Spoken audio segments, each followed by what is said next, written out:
حضرت نوح علیہ السلام کو اللہ تعالیٰ نے تقریباً 1600 سال کی عمر دی تھی۔ اس کی وجہ یہ تھی کہ اس زمانے میں لوگوں کی عمر بہت زیادہ ہوا کرتی تھی،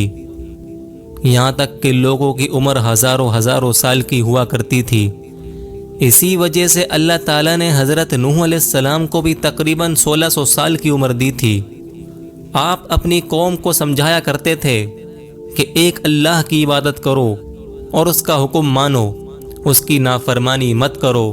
یہاں تک کہ حضرت نوح علیہ السلام نے اپنی قوم کو 950 سال تک سمجھایا، لیکن پھر بھی سوائے چند لوگوں کے کوئی بھی آپ کی بات کو ماننے کے لیے تیار نہیں تھا، بلکہ الٹا کہنے لگے کہ اللہ کا کوئی بھی عذاب ہم پر آنے والا نہیں ہے، اگر تم سچے ہو تو ہم پر عذاب لا کر دکھاؤ۔ دوستو، جب حضرت نوح علیہ السلام نے اپنی قوم کو 950 سال تک دعوت دی، لیکن سوائے چند لوگوں کے آپ کی بات کسی نے نہیں مانی، تو حضرت نوح علیہ السلام نے اللہ تعالیٰ سے بد دعا کی کہ اے اللہ، یہ قوم سرکش ہو چکی ہے اور یہ تیری نافرمانی کرنے میں لگی ہوئی ہے، یہ تیری بات ماننے کے لیے تیار نہیں ہے، اسی لیے تو ان پر اپنا کوئی عذاب بھیج دے۔ اللہ تعالیٰ نے حضرت نوح علیہ السلام کی بد دعا کو قبول فرما لیا اور کہا کہ اے نوح، تم ایک کشتی بناؤ اور جو لوگ ایمان لا چکے ہیں ان کو اس کشتی میں سوار کر لو، اور ہر جانور کا ایک ایک جوڑا بھی سوار کر لو تاکہ آگے کی نسل چل سکے۔ پھر اللہ تعالیٰ نے اس قوم پر اپنا عذاب بھیج دیا، اور عذاب یہ تھا کہ اللہ تعالیٰ نے اس قوم پر سیلاب کا طوفان بھیج دیا، اور اتنا زیادہ پانی بھیجا کہ جو پہاڑوں سے بھی اونچا تھا، اور جو لوگ کشتی میں سوار تھے وہ تو بچ گئے، اور جو لوگ کشتی میں سوار نہیں تھے، یعنی وہ لوگ جو کافر تھے،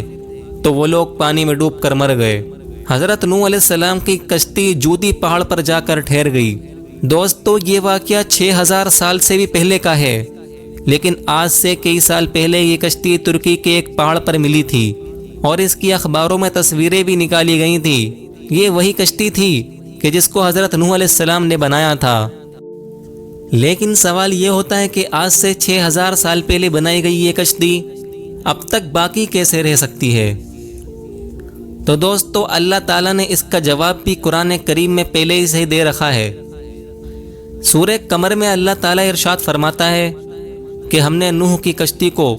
لوگوں کے لیے عبرت کا سامان بنا دیا ہے۔ دوستو، دوسرا سوال یہ ہوتا ہے کہ آخر اس زمانے میں اتنی بڑی کشتی کیسے بنائی جا سکتی ہے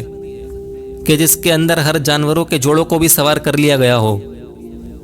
اللہ تعالیٰ نے سورہ ہود میں اس کا بھی جواب دے رکھا ہے۔ اللہ تعالیٰ نے ارشاد فرمایا کہ ہم نے نوح کو یہ حکم دیا کہ اس کشتی میں ہر جانوروں کے جوڑوں کو سوار کر لو۔ دوستو، یہ کشتی کوئی عام کشتی نہیں تھی، یہ کشتی 3 منزلہ تھی، اور یہ اتنی بڑی تھی کہ اس میں 25,000 جانوروں کو سوار کیا جا سکتا ہے۔ جب اللہ تعالیٰ نے حضرت نوح علیہ السلام کی قوم پر عذاب بھیجا، تو وہ لوگ جو کافر تھے، جنہوں نے حضرت نوح علیہ السلام کی بات کو نہ مانا اور اللہ تعالیٰ کی عبادت میں نہ لگے، اور اللہ تعالیٰ کو چھوڑ کر اس کی نافرمانی میں لگ گئے اور اس کی بات کو نہ مانا، تو اللہ تعالیٰ نے اس عذاب میں ان لوگوں کو غرق کر دیا اور ان کو پانی کے اندر ڈبا کے مار دیا۔ اور جو لوگ ایمان لا چکے تھے، یعنی جنہوں نے حضرت نوح علیہ السلام کو نبی مان کر اللہ تعالیٰ کو خدا مان لیا تھا، اللہ تعالیٰ نے ان لوگوں کے ذریعے نسل انسانی کو چلایا۔ دوستو، ہمارے چینل کو سبسکرائب کریں اور ویڈیو کو لائک کریں تاکہ اسی طرح کی ہسٹری سے ریلیٹڈ ویڈیو آپ دیکھ سکیں۔